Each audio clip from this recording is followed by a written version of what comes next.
Hello and good morning everyone. I welcome you all at Eduverse News Analysis. Today is 17 September 2023 and we are going to discuss important news and articles from The Hindu newspaper. So let's see what important news we got today to discuss. So before starting the video, for PDF join Telegram channel Eduverse News Analysis. Link आपको description box में provided है. Make sure video को last तक देखें so that सारी important news आपकी यहाँ पर कवर हो. तो चलिए स्टार्ट करते हैं और देखते हैं आज हमें क्या क्या डिस्कस करना है. Now first article is AI cameras gun for poachers. Poachers का मतलब क्या होता है? यहाँ पर वो लोग जो अवैध शिकार करते हैं, मतलब कि यहाँ पे इलीगल तरीके से जो शिकार करते हैं उन्हें हम पोचर्स कहते हैं. अब यहाँ पर किसकी बात की जा रही है? एआई कैमरास की. तो देखिए किस तरीके से हम आर्टिफिशियल इंटेलिजेंस जो है और उसका हम कैमरा में यूज करके पोचर्स को क्या कर रहे हैं, यहाँ पे पकड़ रहे हैं. सो आप लोग यहाँ पर देखेंगे कि AI cameras gun for poachers. AI camera एक तरीके से किस तरीके का काम कर रहा है? गन की तरह काम कर रहा है. किसके लिए? यहाँ पर पोचर्स के लिए. So wildlife official at one of the most populous tiger zone in India are experimenting with a new set of camera trap. तो यहाँ पर जो हमारे वाइल्ड लाइफ ऑफिसर्स हैं वो क्या कर रहे हैं, जो बहुत ज्यादा पॉपुलस टाइगर जोन है वहां पर ये जो एआई कैमरास हैं उसका यहाँ पर एक्सपेरिमेंट किया जा रहा है, जिसके अंदर ये कहा जा रहा है कि जो मूवमेंट है, पोटेंशियल मूवमेंट है पोचर्स की, उसको हमने मॉनिटर किया है. कहाँ पर? वाइल्ड एनिमल्स को किस तरीके से वहां पर, मतलब कि ये जो कैमरा था उसको फॉरेस्ट में डिप्लॉय किया. आपका मान लीजिए ये फॉरेस्ट है, जंगल है, यहाँ पर एक मोटर एरिया आप कह सकते हैं बहुत ही दूर दराज में कैमरा स्टैब्लिश कर दिया. कैमरा आपका लगा दिया, फिट कर दिया. अब वो कैमरा इतना दूर है बट स्टिल वो क्या कर रहा है, जो आपके पोचर्स हैं, शिकारी हैं, उनको यहाँ पर क्या कर लिया, कैमरे में वो कॉट हो गए, आपके कैद हो गए हैं. ठीक है, तो एक तरीके से ये कहा जा रहा है कि हम यहाँ पर इसका अगर हम इफेक्टिव यूज करते हैं तो ये आपका एक क्या आ गया है, बेनिफिट आ गया. आपका ये एडवांटेजेस हमें देखने को मिलता है किसकी? आर्टिफिशियल इंटेलिजेंस की. Okay, so I hope this one is clear to you. Now move करते हैं नेक्स्ट आर्टिकल की तरफ, बट उससे मूव करने से पहले हम यहाँ पर देखेंगे हमारा क्वेश्चन. तो क्वेश्चन क्या है हमारा? Which one of the following is a filter feeder? इसमें ये कहा जा रहा है आपके पास कुछ स्पीशीज के नेम दिए गए हैं. पहला क्या है? Catfish, second is octopus, third is oyster and fourth is pelican. अब आप लोगों को ये बताना है कि which one of the following is a filter feeder. इसमें से कौन से स्पीशीज को हम फिल्टर फीडर के नाम से जानते हैं. बहुत ही इजी क्वेश्चन है. अगर आप लोग थोड़ा सा यहाँ पर अपना कॉमन सेंस भी यूज करेंगे ना, so you can easily answer this question. बहुत ही इजी क्वेश्चन है. सो पहले आप लोग वीडियो को पॉज करें, देन इस क्वेश्चन का आंसर यहाँ पर करें. ओके, सो यहाँ पर देखिए हम बात करें किसकी? फिल्टर फीडर की. फिल्टर फीडर का मतलब क्या होगा? पहले तो आपको ये समझना होगा कि what is filter feeder. Filter feeder को आपको यहीं से समझ में आ रहा होगा हम किसकी बात कर रहे हैं. यहाँ पर जो हमारा वाटर बॉडी है उसकी बात कर रहे हैं. वहां पर जो ऐसे एनिमल, ऐसे ऑर्गेनिज्म की हम बात कर रहे हैं जो एक तरीके से किसकी फिल्टर का काम कर रहे हो. क्या काम कर रहे हैं? वो फिल्टर का काम कर रहे हैं. आप पहले डेफिनेशन देखिए. A filter feeder is an animal that feeds by straining suspended matter and food particles from water, typically by passing the water over a specialized filtering structure.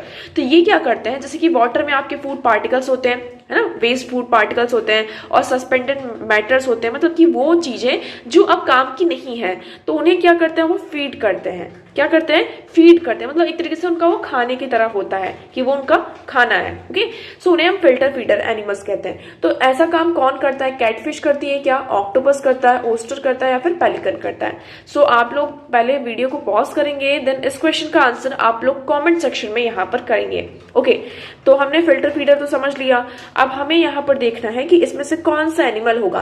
पहले मैं आप लोगों को यहाँ पर सारे एनिमल्स के पिक्चर्स दिखा देती हूँ सो दैट आपको थोड़ी चीजें ज्यादा क्लियर हो. हम देखिए, ये है आपका ओस्टर. आप लोगों ने ओस्टर देखा होगा, इससे यहाँ पे पर्ल्स निकलती हैं, मोती निकलते हैं ना, आप लोगों ने देखा होगा. ये तो सिर्फ यहाँ पर सिल्वर कलर की है, इसमें येलो, ब्लू, पिंक कलर की भी जो पर्ल्स होती हैं उसे हम पर्ल कहते हैं और मोतियां भी कहते हैं, जो रियल मोती होती हैं. तो ये आपके ओस्टर से निकलती है. ये है आपकी कैटफिश. आई होप आपको यहाँ पे ये दिख रहा होगा. ये है आपकी कैटफिश. ओके, ये ऑक्टोपस है. ऑक्टोपस तो आप सभी को पता होगा. और दिस इज पेलिकन. ओके, तो हमें इसमें से क्या बताना है कि इसमें से कौन सा एनिमल क्या कर रहा है, आपका फिल्टर फीडर का काम कर रहा है. सो इसका राइट ऑप्शन हो जाता है ऑप्शन सी. ओस्टर जो होते हैं आपका फिल्टर फीडर का काम करते हैं। आप यहाँ पर देख सकते हैं कि फिल्टर फीडर्स कौन कौन से हैं। यहाँ पर oyster, clams, mussels, krill, baleen whales, sponges, sea squids and flamingos. So these species are known as filter feeders. So oyster are bivalve mollusks that live in marine and brackish water habitat. They feed by filtering small particles of food and organic matter. तो ये क्या करते हैं, जैसे कि water में जो भी ऑर्गेनिक मैटर होता है, छोटे छोटे पार्टिकल्स होते हैं, फूड और ऑर्गेनिक मैटर होते हैं, तो वो अपने ग्रिल का यूज करते हैं। इनका जो ये ग्रिल होता है ना, इसका यूज करके ये वाटर को क्या करते हैं, प्यूरिफाई करते हैं, एक तरीके से फिल्ट्रेशन का काम करते हैं। और यही सारे मैटर इनका एक तरीके से फूड होता है, खाना होता है, क्या होता है, जिस पर वो क्या करते हैं, फीड करते हैं। Okay, so this is clear to you, I hope. Next हम मूव करते हैं कैटफिश के बारे में। और ये जो आपके हैं ऑक्टोपस और pelican, they are not a filter feeder. Catfish are bottom dwelling fish.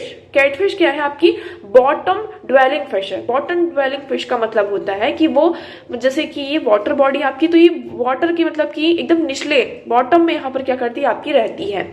So that feed on variety of food sources including insects, small fish and plant material।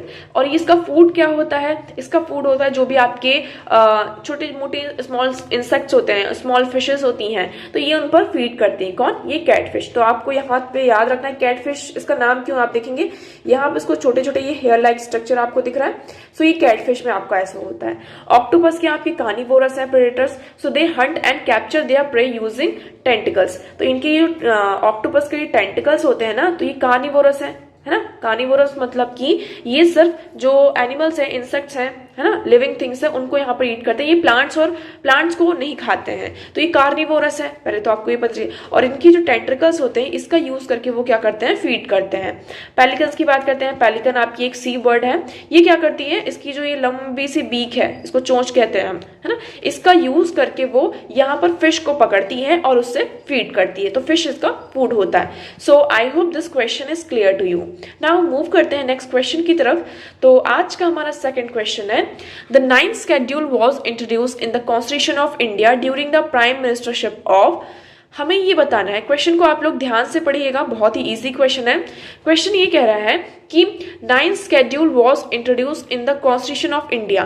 हमारे इंडियन कॉन्स्टिट्यूशन में 9th schedule को introduce किया गया था किसकी prime ministership में, मतलब कि उस टाइम पर, मतलब जब आपका 9th schedule यहाँ पर इंट्रोड्यूस किया गया, तो उस टाइम पर प्राइम मिनिस्टर कौन था, जवाहरलाल नेहरू, लाल बहादुर शास्त्री, इंदिरा गांधी और मोरारजी देसाई।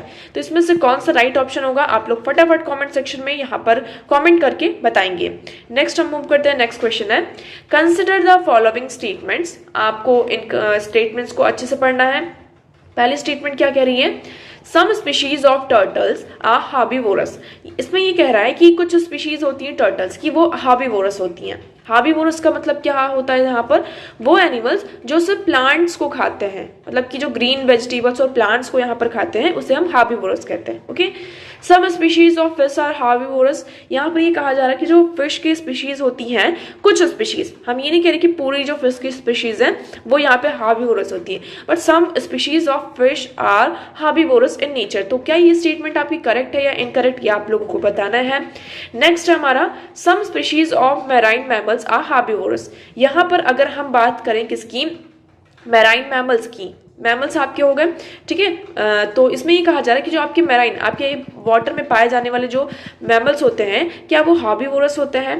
सम species of snakes are viviparous parous. तो इसमें ये कहा जा रहा है कि स्नेक्स की कुछ स्पीशीज होती है, वो कैसी होती है, आपकी विविपेरस होती हैं। तो इसमें से कौन सा स्टेटमेंट आपको करेक्ट है, कौन सा इनकरेक्ट, कौन सा सही है, कौन सा गलत, ये आप लोगों को कॉमेंट सेक्शन में बताना है। तो तीनों क्वेश्चन के आंसर आप लोगों को यहाँ पर कॉमेंट सेक्शन में करना है। ओके, नाउ मूव करते हैं नेक्स्ट आर्टिकल की तरफ। तो आज का हमारा नेक्स्ट आर्टिकल है, यहाँ पर मूव करेंगे। Okay, now PAGR discover 3 viruses that can put ornamental fish industry in a bind।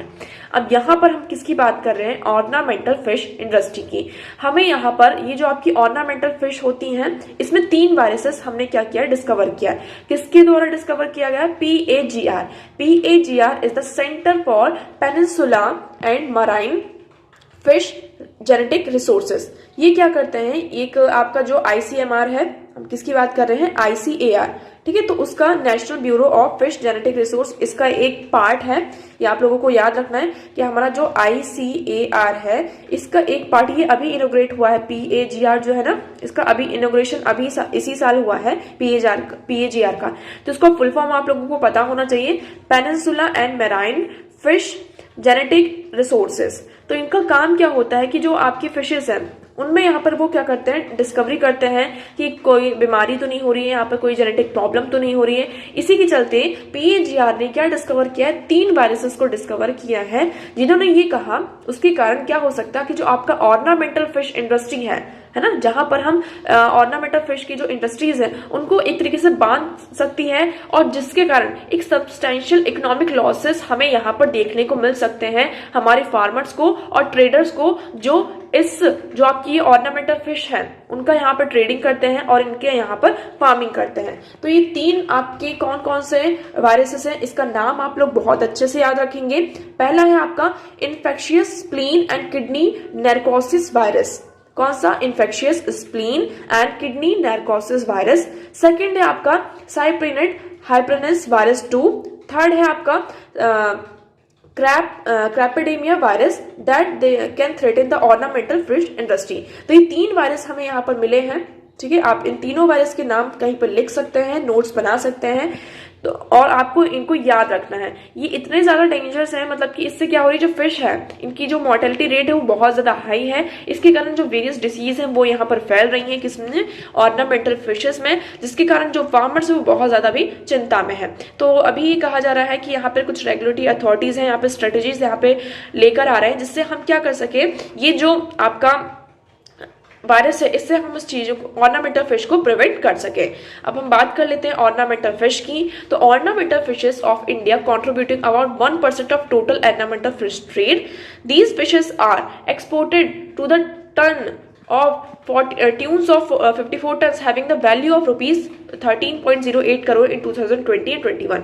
तो इन फिश की बहुत ज़्यादा वैल्यू है और इनका जो नंबर है वो धीरे धीरे कम भी हो रहा है, इसलिए इस पर ज़्यादा से ज़्यादा फोकस किया जा रहा है कि हम एक्वाकल्चर करें। एक्वाकल्चर का मतलब कि आप घरों में भी क्या कर सकते हैं, इन फिश को रख सकते हैं। आप देख सकते हैं ये फिश इस तरीके से दिखती हैं, ये बहुत स्मॉल होती हैं, कलरफुल फिशेस होती हैं। आप देख सकते हैं पिक्चर में कितनी ब्यूटीफुल पिक्चर्स हैं आपके सामने यहाँ पर।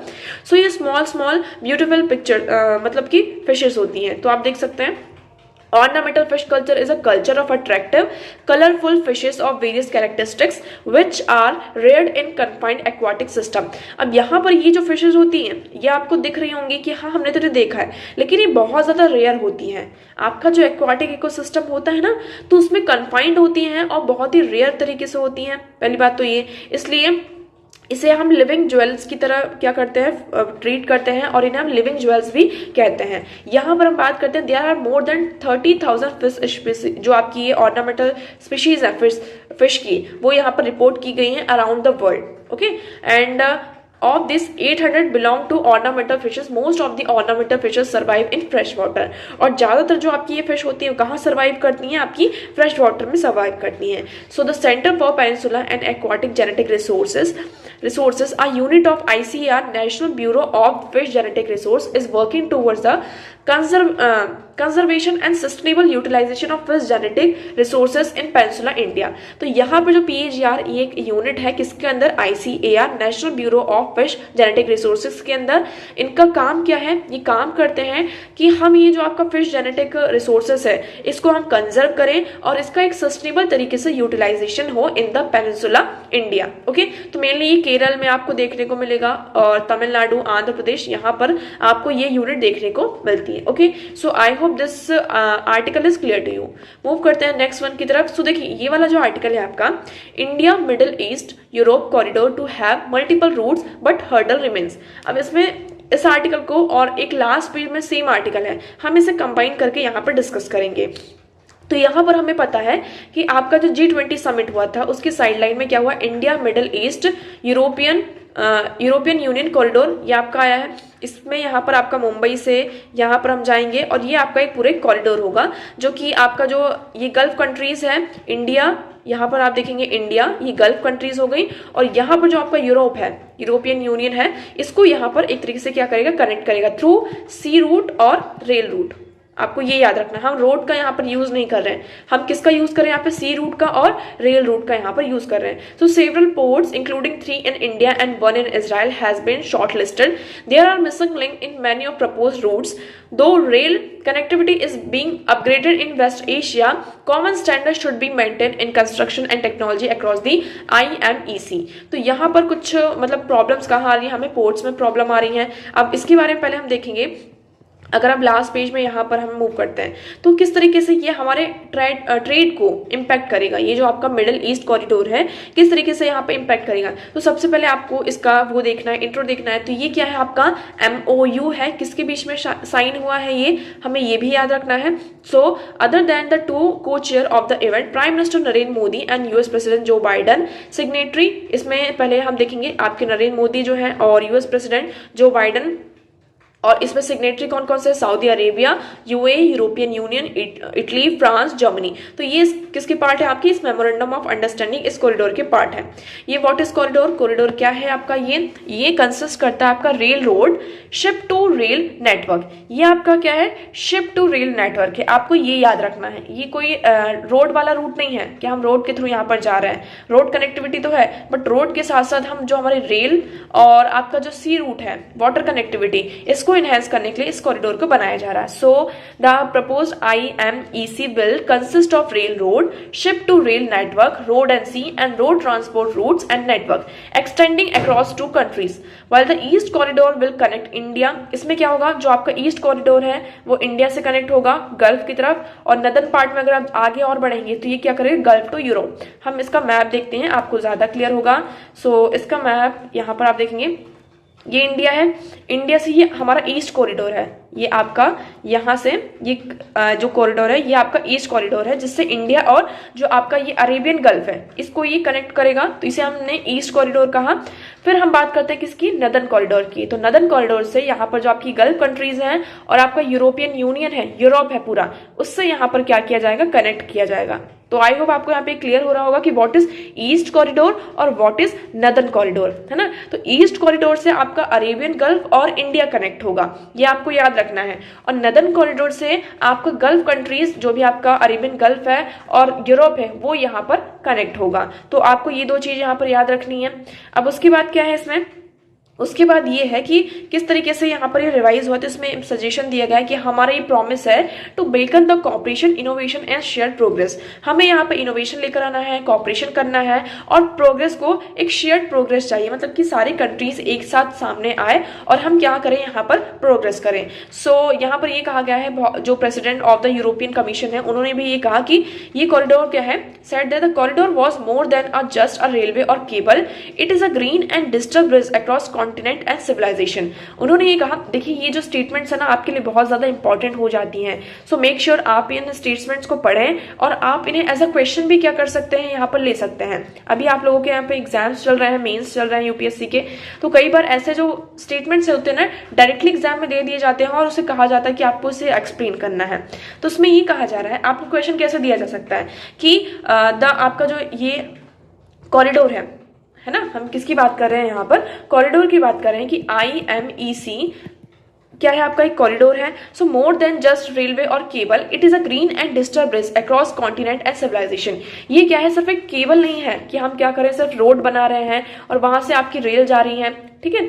ये क्या है, एक ग्रीन और डिजिटल ब्रिज है, किसके बीच में, कॉन्टिनेंट्स और सिविलाइजेशन के बीच में। तो आप इसको यहाँ पर डिफाइन कर सकते हैं, जिससे हमारा जो कनेक्शन है वो डायरेक्ट कनेक्शन यहाँ पर और ज्यादा बढ़ेगा। तो आप इसको एक्सप्लेन करिए, ये आपके लिए यहाँ पे क्वेश्चन है, आप लोग इसे ट्राई करिएगा अगर आप लोगों से यहाँ पे बनता है। ओके, नाउ इसमें ये कहा जा रहा है कि अगर ऐसा होता है, ये रेल लिंक यहाँ पे स्टैब्लिश होती है, तो हमारा जो इंडिया और यूरोप है उसका ट्रेड यहाँ पे 40% फास्ट हो जाएगा।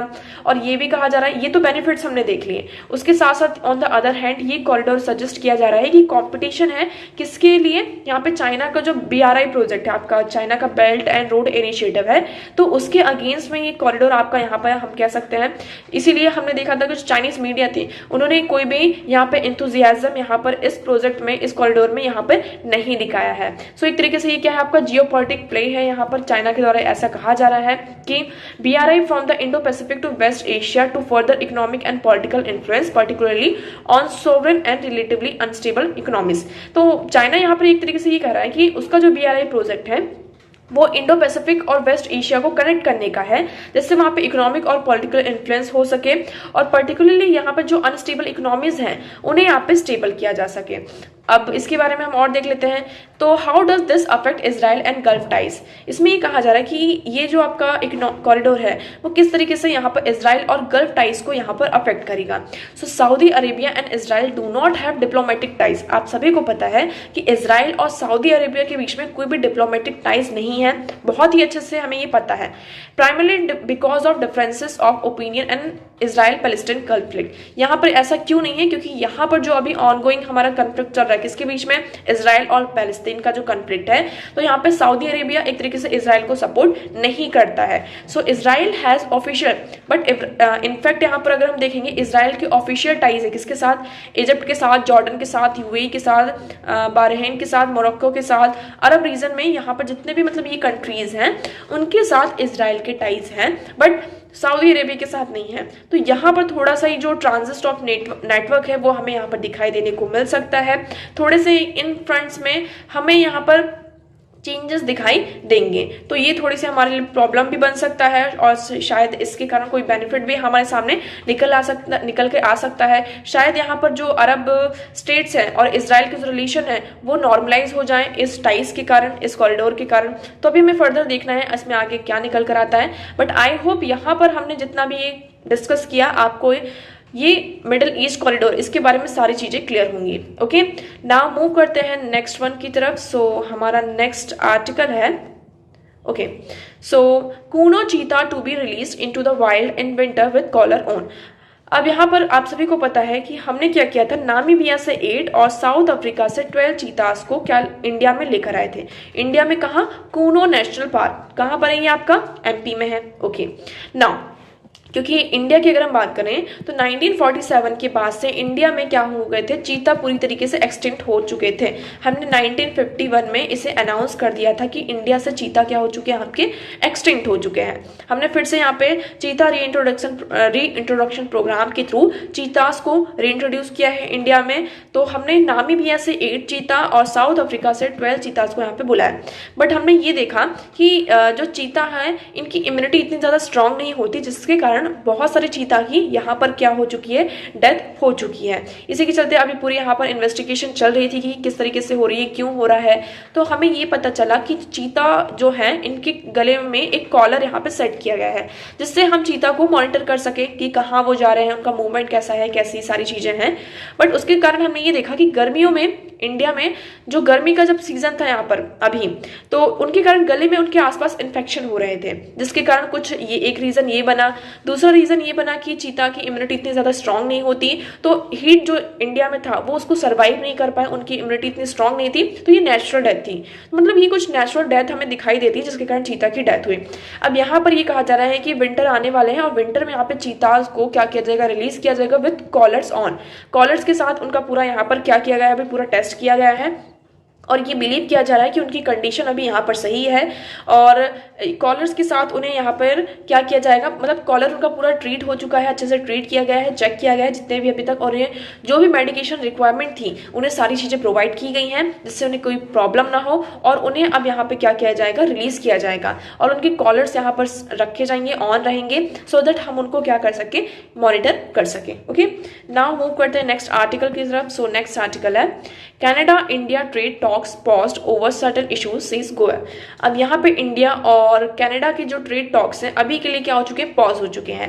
यूनियन मिनिस्टर जो आपके हैं, यूनियन कॉमर्स मिनिस्टर आपके पीयूष गोयल जी हैं, उन्होंने ये बताया कि जो कनाडा के बीच में और इंडिया के बीच में अभी नेगोशिएशंस चल रहे थे उन्हें फ्रोज कर दिया गया है, मतलब कुछ दिनों के लिए यहाँ पर उसमें पॉज लगा दिया गया है, क्योंकि बहुत सारे हमारे यहाँ पर चीज़ों को लेकर कंसेंसस नहीं बन पा रहे हैं। इवन G20 समिट में भी हमारी साइड लाइन में वेरियस मीटिंग्स हुई थी कनाडा के प्रेसिडेंट के साथ, बट स्टिल अभी भी हमारे यहाँ पर जो political development with in Canada, यहाँ पर इंडिया ने कुछ स्ट्रांगली ऑब्जेक्ट कर दिया था, जिसके कारण अभी भी हमें क्या देखने को मिल रहा है कि कनाडा के साथ हमारे जो रिलेशन है वो थोड़े अभी कन्फ्लिक्ट में है, अभी इसमें खराश हमें देखने को मिल रही है।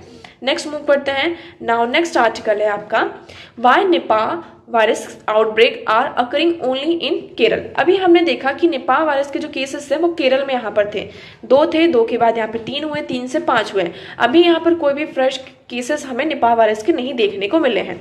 ठीक है, इसके चलते इंडिया ने यहाँ पे ऑस्ट्रेलिया की भी हेल्प ली एंटीबायोटिक्स का यूज करने के लिए, जिससे हम क्या कर सके, इस वायरस से डील कर सके। ओके, अगर हम निपाह वायरस की बात करते हैं, इसका सबसे पहले आउटब्रेक होता है 2018 में, उसके बाद 21 में, फिर 23 में। कहाँ? मेनली हम केरल की बात कर रहे हैं। सो ये कहा जा रहा है कि केरल में ये हमें वायरस इसलिए देखने को मिल रहा है कि शायद वहां पर जो बैट हैं इस वायरस की क्या हो चुकी है, वो एंडेमिक हो चुकी हैं। मतलब कि ये वायरस वहां के जो बैट हैं, केरल के जो बैट हैं, उनमें वो एंडेमिक हो चुके हैं, कि उस रीजन में वो क्या होंगे, अब अभी पाए जाएंगे। सो आप देखेंगे 4 outbreak in 5 year may be because the virus has become endemic in bats in Kerala और due to throughout investigation of undiagnosed fever cases for possible Nipah virus infection और बोथ। तो यहाँ पर 2 केसेस बताए जा रहे हैं। पहला ये बताया जा रहा है कि नॉर्मल भी अगर फीवर हो रहा है तो वहां पर क्या किया जा रहा है, इन्वेस्टिगेशन किया जा रहा है और डायग्नोसिस किया जा रहा है कि जो फीवर हो रहा है तो उसका रीजन क्या है। क्योंकि कुछ स्टेट्स में हमने ये देखा कि हर जगह यहाँ पर नॉर्मल फीवर होता है, हम उसे नॉर्मल फीवर समझ के यहाँ पर छोड़ देते हैं। बट केरल में क्या हो रहा है कि ऑलरेडी यहाँ पर 4 बार क्या हो चुका है, आउटब्रेक हो चुका है निपाह वायरस का। तो ये कहा जा रहा है कि पहली चीज, इसमें पहला रीजन ये दिया जा रहा है कि केरल में ही क्यों हो रहा है। तो फर्स्ट रीजन ये बताया जा रहा है कि निपाह वायरस जो है वो मे बी एंडेमिक हो चुका है in the bats in the Kerala में जो बैट्स हैं उनको।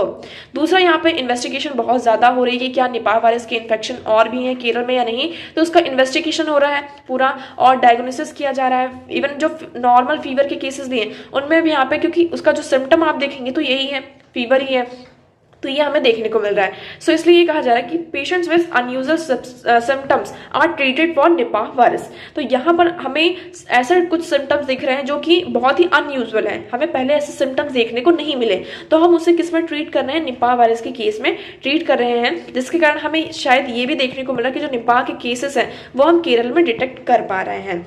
अब इसमें यह भी कहा जा रहा है कि जो आपका रेस्पिरेटरी सिस्टम है, कई जगह यहाँ पर अच्छे से यहाँ सिम्टम्स है, रेस्पिरेटरी सिम्टम्स हैं, वो यहाँ पर रिपोर्ट होते हैं, बट उसको हम अलग तरीके से देखते हैं। सो ये भी ये सस्पिशन में रखा गया है कि निपाह वायरस का जो केसेस हैं उसका हम कई जगह यहाँ पे पूरी अच्छी तरीके से टेस्टिंग नहीं हो रही है, इसलिए दूसरे स्टेट्स में हमें देखने को नहीं मिल रहा है। बट हमारा जो हेल्थ केयर सिस्टम है, यहाँ पर जो निपाह आउटब्रेक हुआ है उससे यहाँ पर उन्हें अलर्ट किया गया है कि ज़्यादा से ज़्यादा हमें क्या करना है, उसे अब डिटेक्ट करना है। ओके, सो आई होप यहाँ पर ये आर्टिकल आप लोगों को क्लियर होगा। निपाह वायरस के बारे में हम और फैक्ट्स देख लेते हैं कि what is this Nipah virus.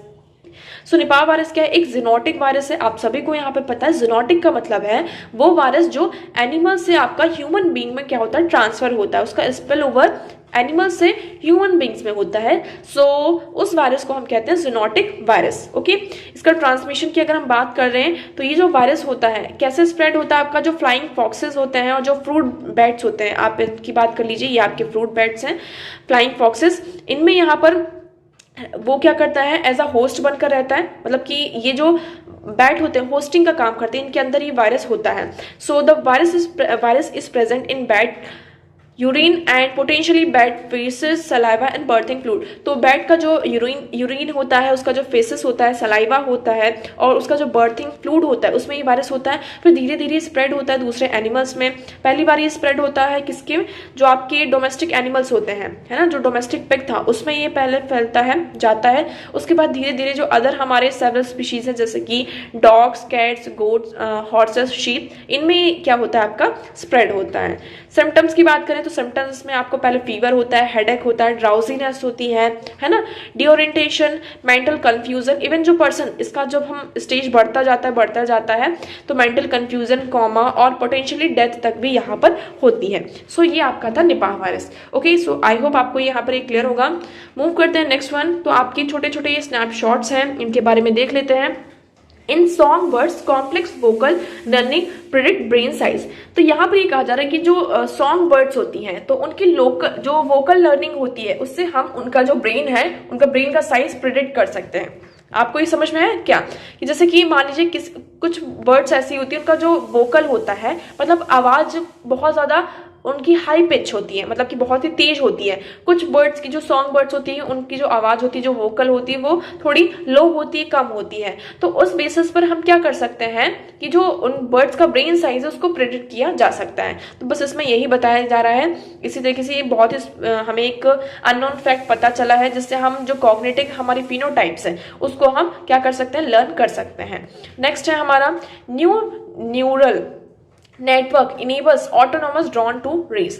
तो यहाँ पे आपका न्यूरल नेटवर्क सिस्टम इनेबल हुआ है जिससे क्या कर सकता है, जो ड्रॉन का जो रेसिंग है उसकी जो वेलोसिटी है 108 किलोमीटर पर आवर तक हम यहाँ पर उसे मतलब कि विदाउट पायलट यहाँ पर क्या कर सकते हैं, यहाँ पर कंपटीशन में हमारे सामने आया है एरियल रेस ट्रैक में। तो आपका ये न्यूरल नेटवर्क है जिससे यहाँ पर जो ड्रोन है वो क्या कर सकते हैं, ऑटोमेटिकली यहाँ पर क्या हो रहा है उसे हम ऑटोनॉमसली वो क्या एनेबल है जिससे वो क्या कर सकते हैं, रेस कर सकते हैं। उसमें आपको किसी पायलट की जरूरत नहीं पड़ेगी। नेक्स्ट है हमारा solar powered micro flyers gather environmental data. यहाँ पर आपके कुछ सोलार पावर्ड माइक्रो फ्लायर्स हैं। आप लोगों ने ओरिगेमी के बारे में सुना होगा। ओरिगेमी क्या होता है, जिससे हम यहाँ पर एक टाइप का स्ट्रक्चर होता है जिससे हम क्या करते हैं, ऐसे खेलते रहते हैं और वो स्ट्रेस भी हमारा क्या करता है, रिलीव करता है। इसी तरीके से ओरिगेमी बेस्ड हमने क्या बनाया, एक माइक्रो फ्लायर्स बनाया है।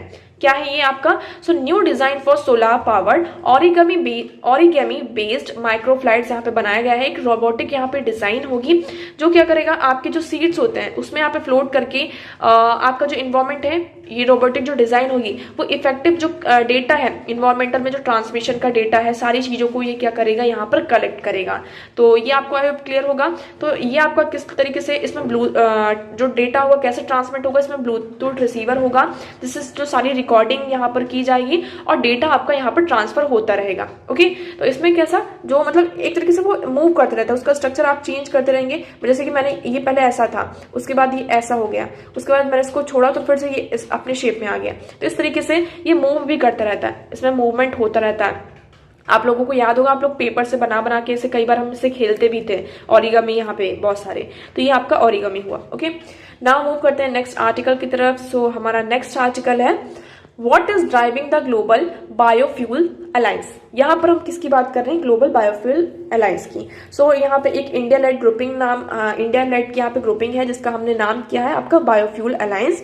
इसमें यहाँ पर कौन कौन सी कंट्रीज हैं, इसके 3 फाउंडिंग मेंबर्स हैं, इंडिया, यूएसए एंड ब्राजील। उसके बाद Argentina, Canada, Italy, south Africa के द्वारा भी इस अलायंस को क्या किया गया है, आपका ज्वाइन किया गया है। सो पहले हम देखते हैं व्हाट आर बायोफ्यूल्स। बायोफ्यूल्स क्या होते हैं, पहले से हमें डेफिनेशन देखनी होगी। सो इंटरनेशनल एजेंसी ने बायोफ्यूल्स को डिफाइन किया है कि वो लिक्विड फ्यूल जो कि बायोमास से यहाँ पे डिराइव होता है। क्या होता है आपका बायोमास, मतलब कि आपके जो फूड क्रॉप्स हैं, फूड क्रॉप्स या फिर उनका जो वेस्ट है, उनसे जो भी उस बायोमास से जो भी लिक्विड फ्यूल है वो डिराइव्ड होता है, उसे हम बायोफ्यूल्स कहते हैं। और ये एक अल्टरनेटिव है किसका, फॉसिल फ्यूल्स का। इसलिए हम इसका यूज किसमें कर सकते हैं, गैसोलीन, डीजल और एविएशन फ्यूल की जगह भी हम इसका यूज इस लिक्विड का कर सकते हैं। अब ये तरीके से क्या है, बायोफ्यूल्स आपके किसके अल्टरनेटिव है, फॉसिल फ्यूल के। अब आप सभी को पता है कि फॉसिल फ्यूल का यूज होने से कितना ज्यादा यहाँ पर ग्रीन हाउस गैसेस और कार्बन का एमिशन होता है। तो यहाँ पर ये टारगेट रखा गया है कि इंडिया ने क्या टारगेट लिया है कि 2025 तक हम 20% क्या करेंगे, एथेनॉल ब्लेंडिंग, मतलब बायोफ्यूल्स की यहाँ पर ब्लेंडिंग करेंगे किसके साथ, पेट्रोल और डीजल के साथ। इवन अदर कंट्रीज के द्वारा भी यहाँ पर ये टारगेट लिया गया है कि हम क्या करेंगे, इसका यूज करेंगे, किसका मतलब कि यहाँ पे ब्लेंडिंग की जाएगी। अब यहाँ पर बायोफ्यूल्स के बारे में देखेंगे, इसकी 4 जनरेशन होती हैं। फर्स्ट जनरेशन क्या होती है, जिसको हम फर्स्ट जनरेशन कहते हैं, इसमें जो आपके क्रॉप्स होते हैं, जैसे कि शुगर केन की आप बात कर लें, मेज की बात कर लें, डायरेक्टली इनसे क्या किया जाता है, आपका बायोफ्यूल बनाया जाता है। पहली जनरेशन ये होगी, ठीक है। अभी तक इंडिया किस पर रिलाय था, फर्स्ट जनरेशन पर रिलाय था।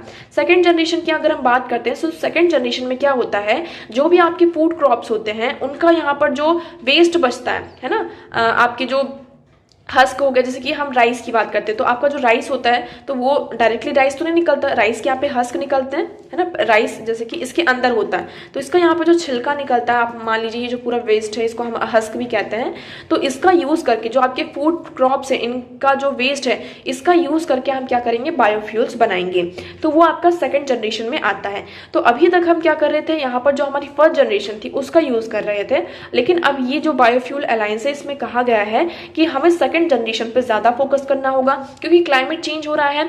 यहाँ पर अगर हम बात करें क्लाइमेट चेंज के कारण जो ज्यादातर इम्पैक्ट है वो किस पर हो रहा है, हमारा जो क्लाइमेट चेंज है उसके कारण जो फूड सिक्योरिटी है, फूड इनसिक्योरिटी का जो थ्रेट है वो और ज़्यादा इंक्रीज हो रहा है, हमारी बायोडाइवर्सिटी का लॉस हो रहा है, फॉरेस्ट का लॉस हो रहा है, इसलिए हमें यहाँ पर रिक्वायरमेंट है किसकी, हम सेकंड जनरेशन का यहाँ पर ज़्यादा से ज़्यादा यूज़ करें, क्योंकि हम डायरेक्टली यहाँ पे फूड क्रॉप्स का यूज़ नहीं कर सकते हैं। तो ये हमारे लिए थोड़ा सा क्या है, कंसर्न बना हुआ है। बायोफ्यूल्स की अगर हम बात करते हैं इस पर अब ज़्यादा से ज़्यादा फोकस क्यों हो रहा है, क्योंकि आप सभी को पता है जब से ये यूक्रेन वॉर स्टार्ट हुआ है, रशिया यूक्रेन वॉर, तो यहाँ पर जो कंट्रीज हैं अब वो क्या कर रही हैं, उनकी जो डिपेंडेंस है पेट्रोल और डीजल पर, आप सभी को पता है उसको वो कम करना चाहती हैं, क्योंकि वो क्या करना पड़ता है, हमें इंपोर्ट करना पड़ता है। इंडिया की बात करते हैं तो इंडिया ने यहाँ पे 87% इंपोर्ट किया क्रूड ऑयल का, ठीक है, और ये भी क्या है, हमारी जो रिजर्व करेंसी एक्सपेंडिचर कंट्री का ज़्यादा से ज़्यादा इसी में भी जाता है, इसलिए हम कह रहे हैं कि हमें कार्बन का एमिशन भी कम करना है। हमारा टारगेट है, देखिए हम इलेक्ट्रिक व्हीकल्स सेक्टर में भी लेकर आ रहे हैं, इलेक्ट्रिक व्हीकल्स का यहाँ पर प्रोडक्शन भी कर रहे हैं, बैटरी प्रोडक्शन भी किया जा रहा है, बट उसके साथ साथ देखिए ये इतनी जल्दी तो पॉसिबल है नहीं कि हम एक दिन में या फिर 6 महीने में जितने भी आपके डीजल और पेट्रोल व्हीकल्स हैं उसको रिप्लेस करके इलेक्ट्रिकल व्हीकल्स लेकर आ जाएंगे। इसलिए अभी हम क्या कह रहे हैं कि हम क्या करेंगे, जो भी आपके इलेक्ट्रिक मतलब कि डीजल और पेट्रोल वाले व्हीकल्स हैं उसके प्लेस पर हम बायोफ्यूल्स का क्या करेंगे, उसमें ब्लेंडिंग करेंगे, जिससे क्या होगा, आपका कार्बन का एमिशन थोड़ा बहुत तो यहाँ पर कम होगा। सो ये हमारा जो एनर्जी ट्रांजिशन है उसमें क्या कर सकता है, हेल्प कर सकता है। ओके, सो अब हम बात करते हैं किसके बारे में, बायोफ्यूल्स के बारे में। तो इसमें देखिए 4 जनरेशन होती है। फर्स्ट में हाई कार्बन कंटेंट जो आपके आइटम्स, एडिबल आइटम्स जैसे शुगर, कॉर्न, स्टार्च, इनसे हम जनरेट करते हैं। सेकंड जनरेशन में आपका जो लेफ्ट ओवर फूड होता है, फूड क्रॉप्स का जो भी लेफ्ट ओवर होता है, जैसे कि राइस हस्क, वुड चिप्स, है ना, वुड के जो चिप्स होते हैं, जो छरार वगैरह होती हैं, इनका यूज हम करते हैं बायोफ्यूल के जनरेशन में। थर्ड जनरेशन कौन सी होती है, कार्बन न्यूट्रल होती है। इसमें आपके जो माइक्रो ऑर्गेनिजम्स होते हैं उनके थ्रू बायोफ्यूल्स को प्रोड्यूस किया जाता है। फोर्थ जनरेशन आपकी कौन सी हो जाती है, इसमें जेनेटिकली इंजीनियर्ड जो क्रॉप्स होती हैं, कार्बन नेगेटिव होती हैं ये, ओके, तो इनका यूज यहाँ पर क्या कर रहे हैं हम, किसमें, बायोफ्यूल्स के प्रोडक्शन में कर रहे हैं। सो आई होप आपको बायोफ्यूल्स यहाँ पे क्लियर होगा। मैं उम्मीद करती हूँ अभी तक जितने भी आर्टिकल्स थे वो सारे आप लोगों को अच्छे से समझ में आए होंगे। अगर नहीं आए तो फिर भी आप लोग कॉमेंट सेक्शन में बता सकते हैं कि आपको ये पॉइंट यहाँ पर क्लियर नहीं है। अब हम मूव करते हैं हमारे क्वेश्चन की तरफ। तो आज का हमारा क्वेश्चन था, okay, the ninth schedule was introduced in the Constitution of India during the Prime Ministership of, हमने यहाँ पर क्वेश्चन ये पूछा था कि जो हमारा कॉन्स्टिट्यूशन का 9th शेड्यूल था वो जब इंट्रोड्यूस हुआ था तो किसकी प्राइम मिनिस्टरशिप में हुआ था। तो इसका आपका राइट ऑप्शन हो जाता है जवाहरलाल नेहरू। तो आप यहाँ पर देखेंगे 9th शेड्यूल ऑफ, ये क्या है, आपका एक स्पेशल प्रोविजन है हमारे इंडियन कॉन्स्टिट्यूशन का, introduced during the prime ministership of Jawaharlal Nehru. It was aided through a first amendment act of 1951. हमारा यहाँ पर 1951 में फर्स्ट अमेंडमेंट होता है जिसके थ्रू यहाँ पर 9th शेड्यूल को क्या किया जाता है, आपको ऐड किया जाता है। इसका पर्पस क्या था 9th शेड्यूल का, to safeguard land reforms law and other progressive legislations from being invalidated by courts on the grounds of violating fundamental rights। तो यहाँ पर जो आपके लैंड रिफॉर्म्स लॉज थे, है ना, और जो भी प्रोग्रेसिव लेजिस्लेशन था, तो उनका यहाँ पे कोई भी इनवैलिडेशन ना हो कोर्ट्स में, है ना, फंडामेंटल राइट्स को वॉलेट करने के ग्राउंड पर, इसलिए आपका 9th शेड्यूल यहाँ पर आता है। ओके, सो यहाँ पे की फीचर्स की बात कर लेते हैं 9th शेड्यूल की। तो is a list of laws that place beyond the judicial scrutiny. Once the law is included in the 9th schedule, it becomes immune to constitutional challenge on the ground of violating fundamental rights. तो 9th schedule में कुछ laws थे जो कि judicial scrutiny के लिए रखे गए थे। उसके बाद यहाँ पर आपके कॉन्स्टिट्यूशन में इसको क्या किया गया, इंक्लूड किया गया, और एक तरीके से ये क्या बन गए थे कि हम कॉन्स्टिट्यूशन को यहाँ पे चैलेंज कर सकते हैं अगर यहाँ पे फंडामेंटल राइट्स का क्या होता है, आपका वॉल्यूशन होता है। ओके, सो आई होप आपको ये क्वेश्चन यहाँ पे क्लियर होगा।